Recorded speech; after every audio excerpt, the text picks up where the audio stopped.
Hi friends, അസ്സാം വലൈക്കും. ബിസ്മി കിച്ചണിലോട്ട് എല്ലാവർക്കും സ്വാഗതം. ഇന്ന് നമ്മൾ പഴുത്തിട്ടുള്ള 2 നേന്ത്രപ്പഴം കൊണ്ടുള്ള നല്ലൊരു അടിപൊളി സ്നാക്കിന്റെ റെസിപ്പി ചെയ്യുന്നത് എങ്ങനെയെന്ന് നോക്കാം.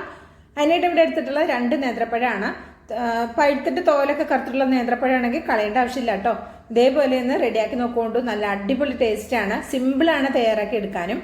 അപ്പം നമുക്ക് ഒരുപാട് ചേരുവകളൊന്നും ആവശ്യമില്ല. ഇതേപോലെ തോലൊക്കെ കളഞ്ഞതിന് ശേഷം രണ്ടായിട്ടൊന്ന് കട്ട് ചെയ്തിട്ട് ചെറുതായിട്ടൊന്ന് കട്ട് ചെയ്യാം കേട്ടോ. എന്നിട്ട് ഇതുപോലെ ഒരു ബൗളിലേക്ക് ഇട്ട് കൊടുക്കുക. അങ്ങനെ 2 പഴവും ഞാൻ ഇതുപോലെ കട്ട് ചെയ്ത് ഇവിടെ മാറ്റി വെച്ചിട്ടുണ്ട്.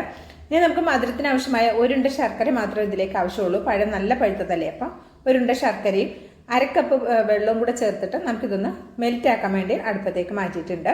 ഹൈ ഫ്ലെയിമിൽ തന്നെ വെച്ച് മെൽറ്റ് ചെയ്തെടുക്കുക. അപ്പം ഇനി ഇത് വെള്ളം കുറവാണല്ലോ, അപ്പം നിങ്ങൾക്ക് അത് അടി പിടിക്കുമെന്ന് തോന്നിയിട്ടുണ്ടെങ്കിൽ ഫ്ലെയിം ഒന്ന് കുറച്ച് വെച്ചിട്ടൊക്കെ ഒന്ന് മെൽറ്റ് ചെയ്തെടുത്താൽ മതി കേട്ടോ. അപ്പോൾ ഇതുപോലെ ഞാൻ നന്നായിട്ട് മെൽറ്റാക്കി എടുത്തതിന് ശേഷം അതവിടെ മാറ്റി വെച്ചിട്ടുണ്ട്. അപ്പോൾ ഇതുപോലെ ഒരു പാൻ എടുപ്പത്ത് വെച്ച് കൊടുക്കുക. എന്നിട്ട് ഇതിലേക്ക് 1.25 ടേബിൾ സ്പൂൺ നെയ്യ് ചേർത്ത് കൊടുക്കുക കേട്ടോ. അപ്പം നെയ്യ് ഉപയോഗിക്കാത്തവർക്ക് ഓയിൽ വേണമെങ്കിൽ എടുക്കാം. നെയ്യ് ആകുമ്പോൾ കുറച്ചുകൂടി ടേസ്റ്റ് കൂടുതലാണ് കേട്ടോ. ഇനി ഇതിലേക്ക് നമ്മൾ കട്ട് ചെയ്ത് വെച്ചിട്ടുള്ള നേന്ത്രപ്പഴം കൂടി ചേർത്ത് കൊടുക്കാം. നെയ്യ് നന്നായി ചൂടായതിനു ശേഷം ചേർത്ത് കൊടുത്താൽ മതി. എന്നിട്ട് ഇത് നമുക്കൊന്ന് വാട്ടിയെടുക്കണം. ഒരു മീഡിയം ഫ്ലെയിമിൽ വെച്ചിട്ട് നമുക്കിത് വാട്ടിയെടുക്കാം. വാട്ടിയെടുക്കുമ്പോൾ തന്നെ ഇതുപോലെ ഒന്ന് കുത്തി ഉടച്ച് കൊടുത്തു കഴിഞ്ഞാൽ പെട്ടെന്ന് തന്നെ ഉടഞ്ഞു കിട്ടും. പിന്നെ നല്ല പഴുത്ത പഴമായതുകൊണ്ട് തന്നെ പെട്ടെന്ന് തന്നെ ഇത് ഉടഞ്ഞു കിട്ടും കേട്ടോ. വേവാനൊന്നും ഒരുപാട് ടൈം എടുക്കില്ല, പെട്ടെന്ന് തന്നെ ആയി കിട്ടിക്കോളും. ഒരു സ്പാച്ചില ഉണ്ടെങ്കിൽ ഇതുപോലെ പെട്ടെന്ന് തന്നെ നമുക്ക് ഉടച്ചെടുക്കാനും പറ്റും കേട്ടോ. അല്ലെങ്കിൽ ഒരു മരത്തവി ആയാലും മതി. പക്ഷെ സ്പാച്ചില ആണെങ്കിൽ കുറച്ചുകൂടി ഈസി ആയിട്ട് നമുക്ക് നന്നായിട്ട് ഉടച്ചെടുക്കാൻ പറ്റും. അപ്പോൾ ഞാൻ ഇതുപോലെ ഒന്ന് നന്നായി പഴമൊക്കെ ഒന്ന് ഉടഞ്ഞു വരുന്ന സമയത്ത് ഇതിലേക്ക് 250 ml കപ്പിൽ 1 കപ്പ് തേങ്ങ ഫ്രഷ് ആയിട്ട് ചരുകി എടുത്തിട്ടുള്ള തേങ്ങയാണ്, അതുകൂടെ ചേർത്ത് കൊടുക്കുക. ചേർത്ത് കൊടുത്തിട്ട് ഈ പഴത്തിലേക്ക് ഈ തേങ്ങ നന്നായിട്ട് യോജിപ്പിച്ചെടുക്കണം കേട്ടോ. ഇപ്പം പഴുത്തിട്ട് തോലൊക്കെ കറുത്തു പോയിട്ടുള്ള പഴം കുട്ടികൾ കണ്ടാലൊന്നും കഴിക്കില്ല അല്ലേ.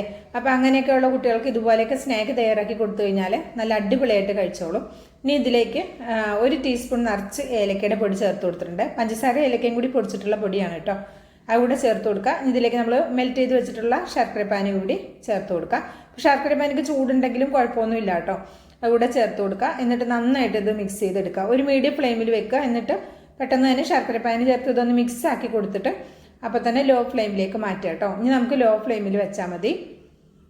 ഇതുപോലെ നന്നായിട്ടൊന്ന് കുത്തി അടച്ച് എല്ലാ ശർക്കരപ്പാനി എന്താ പറയുക ഈ തേങ്ങയും അതുപോലെ പഴത്തിൻ്റെ എല്ലാ ഭാഗത്തേക്കും എത്തുന്ന രീതിയിലൊന്നും ആക്കി കൊടുക്കണം കേട്ടോ. എന്നിട്ട് ഇതിലേക്ക് ചേർത്ത് കൊടുക്കുന്നത് 1/4 കപ്പ് അരിപ്പൊടിയാണ്. നമ്മൾ നൂലപ്പം പത്തിരിയൊക്കെ ഉണ്ടാക്കാൻ എടുക്കുന്ന അരിപ്പൊടിയാണ് ഞാൻ എടുത്തിട്ടുള്ളത്. ഇത് കടയിൽ നിന്ന് വാങ്ങിയിട്ടുള്ള പൊടിയാണ് കേട്ടോ. അപ്പം നമ്മൾ വീട്ടിൽ പൊടിക്കുന്ന പൊടിയാണെങ്കിലും കുഴപ്പമൊന്നുമില്ല, അങ്ങനെയും ചേർത്ത് കൊടുക്കാം. അപ്പോൾ നൂലപ്പം പത്തിരിയൊക്കെ ഉണ്ടാക്കുന്ന പൊടിയാണ് ഞാൻ എടുത്തിട്ടുള്ളത്. അരിപ്പൊടി ചേർത്തിട്ട് ആ ശർക്കര പാനിയിൽ കിടന്ന് അരിപ്പൊടി നന്നായിട്ട് എന്താ പറയുക കുക്കായി വരും. അപ്പോൾ നമ്മൾ ലോ ഫ്ലെയിമിൽ തന്നെ വെക്കാനും മറക്കരുത്. ഈ അരിപ്പൊടി പഴത്തിൻ്റെ എല്ലാ ഭാഗത്തും ആവുന്ന രീതിയിൽ ഇതേപോലെ നന്നായിട്ടൊന്ന് മിക്സ് ചെയ്ത് കൊടുക്കുക കേട്ടോ. ഇപ്പം ഞാനൊന്ന് സ്പീഡ് കൂട്ടി കാണിച്ചതാണ്. നിങ്ങൾ പതുക്കെ ഇതൊന്ന് മിക്സ് ചെയ്ത് കൊടുത്താൽ മതി.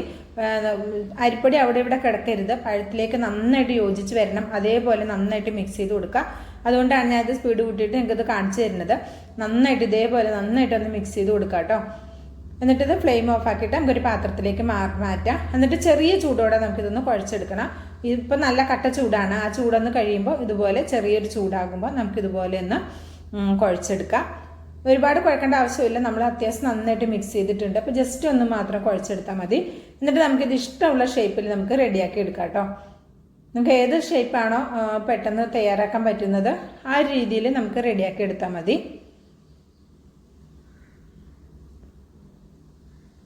ഇത് ഈ ഒരു രീതിയിൽ ഉരുട്ടിയെടുത്തിട്ടുണ്ട്. ഇനി ഇതിലേക്ക് ഞാൻ കുറച്ച് വെളുത്ത എള്ള് കൂടെ ആക്കി കൊടുക്കുന്നുണ്ട്.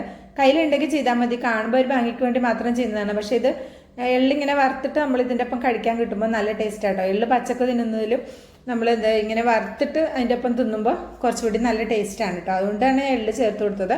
അപ്പോൾ എള്ള് കയ്യിലില്ലാന്ന് വിചാരിച്ചിട്ട് ഒരു കുഴപ്പമില്ല കേട്ടോ. ഞാനിത് കാണാനും ഒരു ഭംഗിക്കും പിന്നെ കടിക്കുമ്പോൾ ഒരു ടേസ്റ്റും കിട്ടുമല്ലോ എഴുതിയിട്ടാണ് ചേർത്ത് കൊടുത്തിട്ടുള്ളത്. ഇനിയിപ്പോൾ അത് ഈ ഒരു ഷേപ്പിൽ ഒരു വടയുടെ ഒക്കെ ഷേപ്പിൽ വേണമെങ്കിൽ അങ്ങനെയും നമുക്ക് റെഡിയാക്കി എടുക്കാം കേട്ടോ. നിങ്ങൾക്ക് ഏതാണോ എളുപ്പം ആ രീതിയിൽ റെഡിയാക്കി എടുക്കാം കേട്ടോ. കണ്ടോ, അതിൻ്റെ ഒരു സൈഡിലും ഇങ്ങനെ ആക്കി കൊടുത്തിട്ടുണ്ട്. ഇതേപോലെ നമുക്ക് ബാക്കിയുള്ള അതും ആക്കി കൊടുക്കാം. ഞാനിപ്പോൾ ഉരുട്ടിയിട്ട് തന്നെയാണ് കേട്ടോ എടുക്കുന്നത്. 2 മാത്രമേ ഇങ്ങനെ വടയുടെ ഷേപ്പിലാക്കിയിട്ടുള്ളൂ. അപ്പോൾ ഇതിവിടെ മുഴുവനും റെഡിയാക്കിയിട്ടുണ്ട്. അപ്പോൾ ഞാൻ കുറച്ച് ഓയിൽ ഇവിടെ ചൂടാക്കാൻ വെച്ചിട്ടുണ്ട്. ഞാൻ ഓയിലാണിത് ഫ്രൈ ചെയ്തെടുക്കുന്നത്. അപ്പോൾ ഇത് നമുക്ക് എണ്ണയിൽ ഒരു മീഡിയം ഫ്ലെയിമിൽ വെച്ചിട്ട് നമുക്കിതൊന്ന് വറുത്തെടുക്കാം. പെട്ടെന്ന് തന്നെ കുക്കായി കിട്ടും. പഴവും ഇതെല്ലാം നന്നായിട്ട് വെന്തതല്ലേ, ജസ്റ്റ് ആ മുകൾ ഭാഗം മാത്രം ഒന്ന് ആയാൽ മതി. അപ്പോൾ എള്ള ആയതുകൊണ്ട് എള്ള നന്നായിട്ട് നമ്മുടെ ഈ സ്നാക്കിലേക്ക് ഒന്ന് പ്രസ് ചെയ്ത് കൊടുത്താൽ വല്ലാതെ എണ്ണയിലേക്ക് ആവില്ല. അല്ലെങ്കിൽ ഇതുപോലെ കുറച്ചൊക്കെ എണ്ണയിലേക്ക് ആകും കേട്ടോ. എന്നാലും കുഴപ്പമൊന്നുമില്ല, എള്ള് കരിഞ്ഞു പോകുമൊന്നുമില്ല കേട്ടോ. നമുക്കിത് കാണുമ്പോൾ തന്നെ അറിയാം എള്ളിൻ്റെ ആ കളറൊക്കെ ആ വെള്ള കളറിൽ തന്നെ നിൽക്കുന്നുണ്ട്. അപ്പോൾ അത് ആദ്യത്തെ ഒരു 4 ഞാനിവിടെ ഫ്രൈ ആക്കി എടുത്തിട്ടുണ്ട്. ഇതുപോലെ നമുക്ക് ബാക്കിയുള്ളതും റെഡിയാക്കി എടുക്കാം. ഇപ്പോൾ കണ്ടോ, നമ്മൾ അവസാനം വരെ ഫ്രൈ ചെയ്തെടുത്തപ്പോൾ എള്ളൊന്നും കരിഞ്ഞു പോയിട്ടില്ല. എണ്ണയിൽ തന്നെ കിടക്കുന്നുണ്ടെങ്കിലും അങ്ങനെ ഇവിടെ കിടക്കുന്നുണ്ട്. ഒരു മീഡിയം ഫ്ലെയിമിൽ വെച്ചിട്ട് റെഡിയാക്കി എടുത്താൽ മതി. അപ്പോൾ അതേ മുഴുവനും ഇവിടെ റെഡി ആയിട്ടുണ്ട്. ഞാൻ ഫ്ലെയിമൊക്കെ ഓഫാക്കി കൊടുത്തിട്ടുണ്ട് കേട്ടോ. അപ്പോൾ ഞാൻ ഇതൊന്ന് പൊട്ടിച്ച് കാണിച്ചു തരാം. വളരെ സിമ്പിളാണ്, നല്ല ടേസ്റ്റിയാണ്. അപ്പോൾ വീഡിയോ കണ്ടുകൊണ്ടിരിക്കുമ്പോൾ തന്നെ ഇഷ്ടമാകുകയാണെങ്കിൽ ഒരു ലൈക്ക് തന്ന് സഹായിക്കാൻ മറക്കരുത് കേട്ടോ. നിങ്ങളുടെ ലൈക്ക് പ്രധാനമാണ്. അപ്പോൾ എല്ലാവരും കാണുന്ന എല്ലാവരും വീഡിയോ ഇഷ്ടമായിട്ടുണ്ടെങ്കിൽ ഒരു ലൈക്ക് തന്ന് സപ്പോർട്ട് ചെയ്യണം. ലൈക്ക് ചെയ്യുന്ന എല്ലാവരോടും വീഡിയോ കാണുന്ന എല്ലാവരോടും എനിക്ക് ഒരുപാട് സന്തോഷം, ഒരുപാട് സ്നേഹമുണ്ട്, ഒരുപാട് നന്ദിയുണ്ട് കേട്ടോ. എല്ലാവരുടെയും നല്ല ആഗ്രഹങ്ങളെല്ലാം സാധിച്ചു തരട്ടെ, ആമീൻ. അപ്പോൾ അതെ ഇതേപോലെ ഞാൻ ആ ഒരു നമ്മൾ ബോൾ പോലെ ഉരുട്ടിയെടുത്തതും പൊട്ടിച്ച് കാണിച്ചു തരാം. നല്ല ടേസ്റ്റാണ് കേട്ടോ കഴിക്കാനായിട്ട്. നല്ല ടേസ്റ്റ് ആയതുകൊണ്ട് തന്നെയാണ് ഞാൻ ടേസ്റ്റാണെന്ന് പറഞ്ഞത്. ഒരു പ്രാവശ്യമെങ്കിലും റെഡിയാക്കി നോക്കുകൊണ്ടു. അപ്പോൾ ഇൻഷാ അല്ലാ അടുത്ത നല്ലൊരു അടിപൊളി വീഡിയോ ആയിട്ട് ഞങ്ങളുടെ മുന്നിലേക്ക് എത്തുന്നവരേക്കും എല്ലാവർക്കും നന്ദി, നമസ്കാരം. എല്ലാവരും ഒന്ന് സബ്സ്ക്രൈബ് ചെയ്യാനും മറക്കരുത് കേട്ടോ.